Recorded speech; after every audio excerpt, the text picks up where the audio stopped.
जो जीएसटी एक बड़ा अभिशाप वरदान नहीं है, वो इस कंट्री के कॉमन और मिडिल क्लास के लिए सबसे बड़ा बोझ है। इस हिंदुस्तान में तीन चीज पर कभी भी मूल्यांकन नहीं हुआ।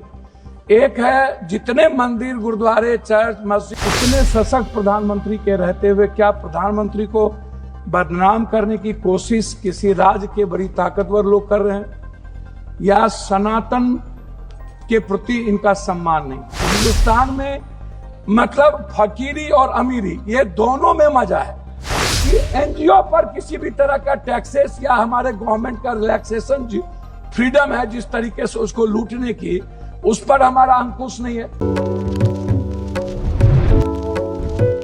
सबसे पहले जब सशक्त भारत की बात आती है तो हमें 3-4 सालों से लगभग किसान जो बैठे हैं और जो किसान की मौत हुई, आत्महत्या हुआ, एक तरफ किसान है, एक तरफ मणिपुर है, एक तरफ पूरे देश में नीट से लेकर के सभी तरह के एग्जामिनेशन पेपर का लीकआउट है और लगातार बच्चों पर जुल्म, बच्चों पर केस, बच्चों जो आईएएस बनेंगे, जो देश का निर्माण करेंगे, उनके पेपर लीकआउट हो। आज़ाद हिंदुस्तान के बाद हमारे मजबूत प्रधानमंत्री हैं, लेकिन जब हम सोचते हैं इस देश के इन सारे मुद्दों को, तब मुझे लगता है कि एक तरफ अमेरिका, जहां पर इतने सारे सवाल आ गए, दूसरी तरफ महाकुंभ, जहां पर आजाद हिंदुस्तान के बाद नेहरू जी के समय में जब 848 मात्र बजट थी, तब नेहरू जी ने जिन बातों के उल्लेख किया था और उसके बाद लगातार हर 12 सालों के बाद महाकुंभ, और आज इतने सशक्त प्रधानमंत्री के रहते हुए क्या प्रधानमंत्री को बदनाम करने की कोशिश किसी राज्य के बड़ी ताकतवर लोग कर रहे हैं, या सनातन के प्रति इनका सम्मान नहीं। तो सशक्त भारत की बात यदि आती है तो बगल में हमारा कोई भी पड़ोसी देश रास्ते देने को तैयार नहीं है, हमारे साथ व्यापार करने को तैयार नहीं है। जो डेवलप कंट्री है, वियतनाम, ताइवान से लेकर के सब चाइना के साथ जा चुका है। भूटान के सारे मंत्री चाइना में बैठे रहते हैं और हमारा पूरा का पूरा पड़ोसी देश हमसे बिल्कुल अलग है। मैं याद दिलाऊंगा, 2-3 million people living India every year, 8 lakh के लगभग जब हमारे इतने सशक्त और 11 बार बजट पेश हुआ तो 8 से 9 लाख लगभग professional like see under threats of agencies possible brain draining. मैं नो रिलैक्सेशन और tax reason more than 30% people ITR in old scheme discouraging investment and saving. आप जब देखेंगे मानवर, मैं 3 लाख सबसे ज्यादा कर्ज आप उठा करके देखिए कि इस भारत पे लगभग 2024 में भारत पर विदेशी कर्ज 711.8 अरब डॉलर, मतलब 1,96 लगभग करोड़ का हम पर कर्ज है। जो यह कर्ज क्या भारत चुका सकता है? तो मेरा आग्रह सभापति महोदय आपसे है, इस हिंदुस्तान में 3 चीज पर कभी भी मूल्यांकन नहीं हुआ। एक है, जितने मंदिर, गुरुद्वारे, चर्च, मस्जिद हैं, हम एक मंदिर की बात करें, गुरुद्वारा और चर्च और मस्जिद की बात छोड़ दें तो 3.5 से 4 लाख करोड़ रुपया एक मंदिर में डिफिसिट है। गुरुद्वारे अलग है, अन्य मंदिर अलग है, अन्य चीज अलग है। क्या हम उस पैसे पर जो जिस कर्ज है आज, क्या हमारा वित्त मंत्री उस पैसे पर कोई निगरानी नहीं रखता?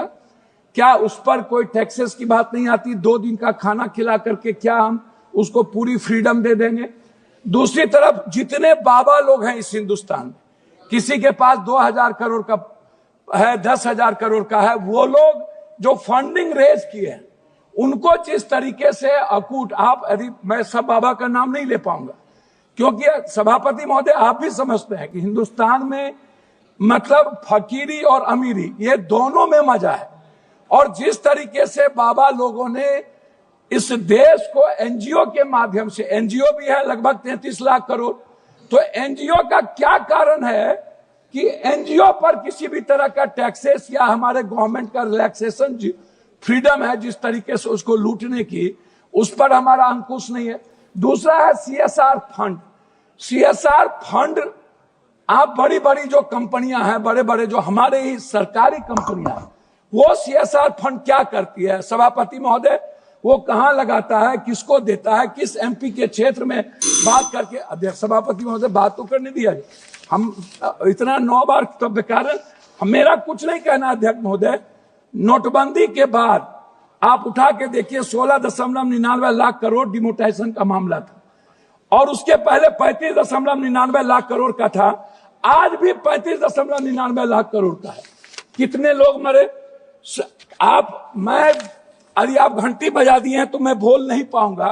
मेरा सिर्फ रिक्वेस्ट आपसे इतने है अध्यक्ष महोदय, मैं सब कुछ रख देता हूं, मैं आता हूं हेल्थ और एजुकेशन पे, मैं वहां रख दूं, ठीक है। मैं आता हूं हेल्थ और एजुकेशन पर अध्यक्ष महोदय आपसे, हमें आप एक बात बताइए कि इस बजट में हेल्थ पर अल्ट्रासाउंड, CT स्कैन, MRI या मिडिल क्लासेस के लिए आप यदि सभी पर GST 28% GST लगभग सीमेंट पर, आप एजुकेशन पर पूरा GST लगाए हुए हैं, पेंसिल पर, कलम पर, दवात पर, किताब पर, बच्चे पढ़ पाएंगे। अध्यक्ष महोदय, सभापति महोदय, मैं आपसे बहुत क्लियर आग्रह करना चाहूंगा, हमको एजुकेशन, सबसे ज्यादा गरीबी भ्रष्टाचार से है। भ्रष्टाचार के समाधान पर हम कभी इस हिंदुस्तान में, इस सदन में चर्चा सही तरीके से नहीं कर पाते।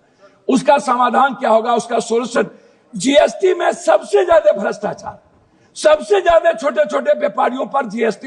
अध्यक्ष महोदय, यदि मैंने टेंडर लिया 1 लाख करोड़ का और हम उस टेंडर को छुपा करके 50,000 करोड़ कर दिए, तो GST की चोरी, हम किसका चोरी कर रहे हैं? तो GST एक बड़ा अभिशाप, वरदान नहीं है, वो इस कंट्री के कॉमन और मिडिल क्लास के लिए सबसे बड़ा बोझ है। आप इसको उठा के सर देख लीजिए, एक है किचन पर आप GST डाल दिए हैं, आप हेल्थ पर GST।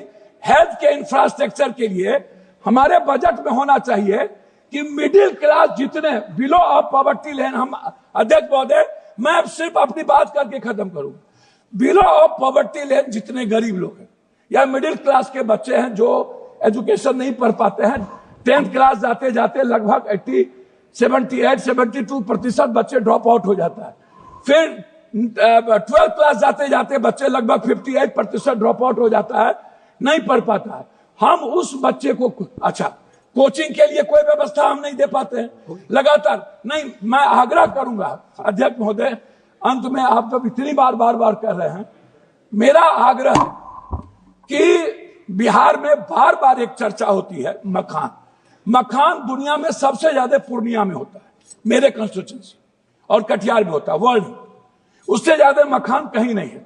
सीमांचल, कोसी, मिथिला का एक भाग जो मधुबनी है।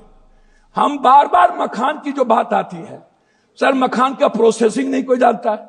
मखान फैक्ट्री की बात हमने किया, मखान का हमने प्रोडक्शन की बात की, हमने बाजार की बात की, हमने कहा 10 फैक्ट्री, आप उसमें भी राजनीति कर रहे हैं। हम कोसी की बात नहीं करते हैं सर, 3 हिस्सा नदी से जुड़ा हुआ है। मैं लास्ट कर रहा हूं अध्यक्ष महोदय, भीमनगर बैरेज हो या फरक्का बैरेज, हम गंगा है, कमला है, महानंदा एक्सप्रेसवे है, गंडक है, 3 हिस्सा बाढ़ से हम प्रभावित हैं। आप कोसी केनाल हर बजट में लाते हैं, हर बजट में एक ही बात को कहते हैं। अध्यक्ष महोदय लास्ट कर रहा हूं, अध्यक्ष महोदय 1 मिनट में लास्ट कर रहा हूं, 1 मिनट। अध्यक्ष महोदय, मैं अंत में आपसे ये बात कहना चाहूंगा, हाई डैम बहुत महत्वपूर्ण है। दूसरी बात कहूंगा कि स्मार्ट सिटी, पूर्णिया के बारे में थी, कटिहार की चर्चा थी, आ रहा हूं अध्यक्ष महोदय। तीसरी तरफ है हमारा, मेरी बात सर सुन लीजिए, मेट्रो। अध्यक्ष जी लास्ट कर रहा हूं, मेट्रो में पूर्णिया, कटिहार जो हमारा इलाका है कितना महत्वपूर्ण है। लास्ट कर रहा हूं अध्यक्ष जी, बस लास्ट कर रहा हूं। मेट्रो अध्यक्ष जी लास्ट आधा मिनट में, ऑनरेबल मेंबर के फ्रांसिस जॉर्ज जी, आधा minute please be seated, please आप बैठिए। हो गया आपका, हो गया, बहुत बड़ा हो गया, फ्रांसिस जी।